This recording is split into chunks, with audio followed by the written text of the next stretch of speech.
Modern people wake up in a warm room, under a soft blanket, beside a glowing phone, yet starts the day like he survived a raid. This is the quiet scam of modern life. It gave comfort, then stole the conditions that made him strong. And you can see it every morning before the first cup of coffee. Anxiety is real, not imaginary. According to the World Health Organization, anxiety disorders are the most common mental disorders, affecting 359 million in 2021. These numbers do not prove modern people are weak, they prove modern life presses the old fear system indoors. So the question is simple: why can a man have heat, food, Wi-Fi, entertainment, yet wake chaste? Here is the promise. Comfort removed old dangers, then replaced them with softer traps, phones, fake tribe, weak duty, and untrained bodies. Importantly, this is not saying ancient life was better. It is saying ancient life made weakness expensive faster. To answer it, we do not need fantasy Vikings or plastic horns. Ancestors are enough, because Viking age households were built around farms, animals, fields, storage, and winter. Norse men could sail, trade, raid, feud, and survive religious change, but mornings were ruled by chores, tools, animals, smoke. One farmer checked the sky, the fire, the cattle, the roof, and the blade, while modern man checks if strangers approve breakfast. Comfort solved old problems because nobody sane wants tooth pain, infection, or hunger. Still, comfort removed clear enemies, leaving modern fear floating without a target. Old hardship gave orders, because wood needed chopping, animals feeding, fields working, and winter ignored mood. New hardship arrives as choice, debt, inboxes, dating pressure, productivity, status, and alarms. First, the enemy changed. A Norseman feared wolves, hunger, storms, bad steel, cold seas, sickness, and grudges. Meanwhile, modern man fears one grey bubble saying seen, one email, one comment, one silent chat, one richer stranger. Pew Research found many teens say social media helps connection, yet hurts sleep, confidence, or mental health. Because of that, the phone is not evil, but delivers tribe entertainment, outrage, shame, panic, and fake courage through glass. At least a wolf showed teeth before attacking, while the feed smiles, vibrates, learns weakness, and sells anxiety back as another scroll. External fear forced action, because storms meant tying roofs, hunger meant counting grain, cold meant finding fuel. Digital fear forces stillness, because the thumb moves, the body sits, and the mind fights untouched enemies. Picture a man in bed at midnight, exhausted, watching discipline videos while ignoring dishes, bills, and promises. Nothing there is freedom, it is a cage with good battery life. Once the enemy moved into the pocket, purpose started losing the fight. Second, work lost its shape. Purpose was not optional, and no ancient man needed a podcast to feed animals before winter killed them. During the Viking Age, farm life followed ploughing, sowing, haymaking, harvest, livestock, storage, repair. Those tasks were not romantic or clean, they were mud, smoke, sweat, rot, injury, responsibility. However, effort had visible results because chopped wood warmed houses, mended gear survived, grain fed family. Today, a man can spend 9 hours answering messages, attending meetings, updating metrics, sending sheets. Afterward, he may feel exhausted but not used, busy but not needed. And emptiness feeds anxiety. Humans carry hard labor when labor has shape, but struggle when work becomes abstract judgment from screens and managers. Third, comfort stopped training the body. Next, the comfort trap begins because constant ease makes small discomfort feel like attack. CDC says physical activity can reduce short-term anxiety, and regular activity can reduce depression risk. Translation: the body was built to walk, carry, lift, recover, not sit while the mind screams.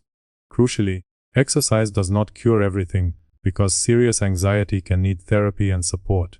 Pretending the body does not matter is stupidity, holding an unused water bottle. Movement gives the nervous system work, duty gives the day a spine, limits give the mind walls. Without friction, comfort turns soft, then poisonous, because life no longer trains men. Cold mornings, heavy work, hunger, weather, and repairs forced ancestors into stress training they never named. Many men avoid discomfort, then wonder why normal life feels like combat when plans change. Your ancestors did not need perfect peace to function. They needed a task, tool, and reason before dark. You cannot delete hardship, you choose whether hardship trains early or ambushes later. Fourth, the old world was not magical. No honest breakdown should pretend ancient life was better in a clean spiritual way. The ancient man was busy not freezing, starving, bleeding, breaking tools, or burying family before spring. Viking society could be violent, unfair, dangerous, with sea travel, raiding, disease, disputes, and shifts. Christianization changed rituals, loyalties, identity, and authority across the Norse world, so uncertainty was not invented by smartphones. Yet old suffering had a visible shape, because leaking roof, empty storehouse, sick cow, or enemy could be named. Current anxiety lacks shape, so the mind invents one hourly and calls it career, money, image, dating, or status. Maybe the enemy is behind, maybe it is judgment, maybe it is forgotten, or maybe too many doors stand open. Choice sounds like freedom until every choice becomes a performance review by strangers, algorithms, employers, family, and you. What should you eat? How should you look? Where should you work? Whom should you trust? Which tribe should you signal? And why is everyone ahead? Eventually, the mind becomes a council meeting with no chief, law, deadline, or adult ending the debate. Pattern is clear. Ancient life gave fewer comforts but clearer demands, while modern life gives more options and weaker direction. Therefore, anxiety becomes more than medicine, it becomes a lifestyle warning. Fifth, fake tribe replaced duty. Contrast becomes useful here, not because ancestors were magical, but because limits focused life. Hard seasons created priorities, households created duties, reputation created restraint, skills created value, community obligation, and death urgency. Nobody needs to cosplay as a Viking to understand that lesson.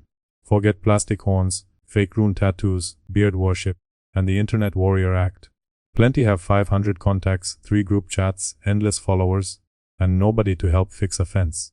Thousands can watch a man while nobody answers when life turns ugly. Researchers are right that social media can help people feel connected, supported, creative, so the answer is not screaming. Clearly, a like is not loyalty, a follower is not a brother, a chat is not a household, and attention is not belonging. Real tribe means somebody notices when you disappear, expects you, and tells truth when you become useless. Actual duty means your mood gets a vote, not a throne. Isolated society sells comfort, then acts shocked when isolated people feel hollow, lonely, suspicious, and overstimulated. Loneliness is not always empty space. Sometimes fake connection rots where obligation stood. Sixth, wisdom became decoration. By the time modern man searches for ancient wisdom, he often wants aesthetic without burden. Right here, fake Viking internet gets everything wrong. Britannica describes the Echa Vamal as aphorisms, practical wisdom, counsels, and conduct advice in the Poetic Edda, linked to medieval Norway. Evidence matters because Old Norse wisdom was not self-help slop for weak men to print on gym shirts. It was practical advice about speech, guests, caution, friendship, wisdom, limits, and reputation. Watch your mouth, know your strength, choose companions carefully, avoid foolish pride, and remember your name outlives excuses. Such wisdom fits a dangerous world, where bad judgment had costs you could not unsubscribe from. Contemporary self-help says protect your peace, while doing nothing about habits breaking it. Older wisdom says control your tongue, serve your people, measure danger, and do not act stupid because you feel inspired.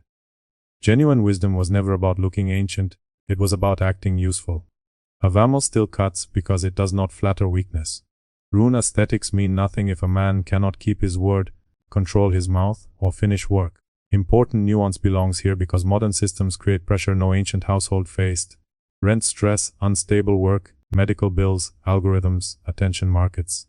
Unlike a storm, these forces hide behind normal words like platform, optimization, personal brand, flexibility, and growth. Corporate life can praise wellness by morning, demand availability by lunch, and send cheerful burnout surveys before dinner. Schools and workplaces teach people to perform confidence instead of building competence, so the mask improves while the person underneath weakens. Forebears were not free from hierarchy or cruelty, but daily tests involved visible competence, not endless self-presentation. Skill had weight in hand, whether repaired tool, tied knot, stacked storehouse, sharpened edge, or boat surviving rough water. Core tragedy is not that modern men have comfort. The tragedy is that many were never taught what to do with it. Modern people are not simply broken, many were trained by comfort before duty. They were given options before purpose, connection before loyalty, entertainment before silence, and advice before responsibility. Verdict time, and it is not that comfort is bad. Warm rooms are not the problem, soft beds are not the problem, medicine is not the problem, and technology is not the devil. Main problem is comfort without duty. Anxiety is widespread, ancient life was brutal, Movement helps, media pressures the mind, and Norse wisdom was practical. Use ancient life as contrast, not fantasy, and take useful parts, movement, duty, skill, courage, limits, tribe, reputation, service. Reject the costume parts, because nobody needs a long house to clean his room, lift heavy, stop doom scrolling, and keep his word. Painful truth is that many men are not lazy because they lack time. They are lost because nothing inside gives orders. If a man can scroll for 2 hours but cannot keep one promise to himself, the problem is not time. Listen, this is not about hating warm rooms. Instead, this is about refusing to let comfort become a soft commander that trains the body to sit, the mind to panic, and the will to negotiate before every basic task.